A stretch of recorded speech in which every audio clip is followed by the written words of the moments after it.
Hello বন্ধুরা, তো আমি এখন বাপের বাড়িতে এসেছি। আর আমার বাপের বাড়ির একদম কাছে শ্যামসুন্দরী মায়ের মন্দির। তো মন্দিরটা এখানে শিফট হয়ে চলে এসেছে, তো সেটাই আমরা আজকে দেখতে যাচ্ছি। চলো তোমাদেরকে দেখাবো। আমরা এখন গাড়িতে স্কুটিতে উঠে পড়ছি। বাড়ির খুব কাছে বলতে গেলে ধরো স্কুটিতে করে 5 মিনিট এরকম। চলো যাওয়া যাক। প্রথমবার যাচ্ছি। শ্যামসুন্দরী মায়ের মন্দির অনেকটা দূরে ছিল এর আগে, তো যাবো বলে যাওয়া হয়নি। তো এখন বাড়ির সামনেই চলে এসেছি, সেই জন্য যাচ্ছি দেখতে। চলো তোমাদেরকে গিয়ে দেখাচ্ছি। তো প্রথমে আমি আমার দিদির মেয়েকে নিয়ে নিয়েছিলাম সাথে, কারণ ও মন্দিরটা চিনতো, ও এর আগে গেছে।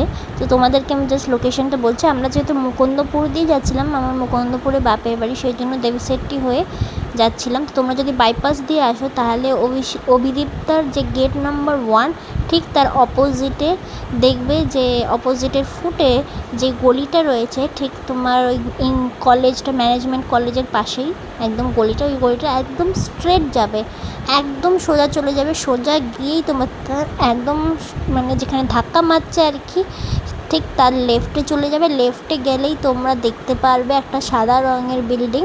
ওটা হচ্ছে একজনের বাড়ি।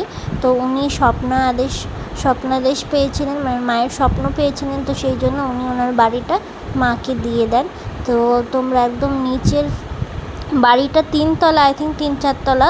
তো বাড়িটার একদম নিচের ফ্লোরেই তোমরা একদম নিচের তলায় দেখতে পাবে মায়ের মন্দির, মায়ের স্থান। তো ওখানে গেলে তোমরা বুঝতে পারবে, কারণ চারিদিকে গাড়ি লাগানো থাকে আর প্রচুর মানুষের ঢল। বিশেষ দিনগুলোতে তো পা রাখার জায়গা থাকে না, যেটা। তো আমরা গেছিলাম এমনি একটা নর্মাল দিনেই, সেদিনও কিন্তু মানুষের ভিড় ছিল, তবে অতটা ভিড় ছিল না। যেটা অদ্রিজা বলছিল যে ও যেদিন গেছিলো অমাবস্যার যে তিথিটা ছিল, প্রচণ্ড ভিড় ছিল। 4টায় গিয়ে ও রাত 11টা-12টায় বাড়ি গেছে, এত লাইন দিয়ে পুজো দিতে সেই জিনিসটা আমরা ফিল করিনি। তাও অনেক ভিড় ছিল। তো ওই দিকটা ছিল তোমার যারা পুজো দিচ্ছে তার লাইন, আর এদিকে যারা এমনি দর্শন করতে এসেছে দর্শনার্থীদের দেখার জন্য।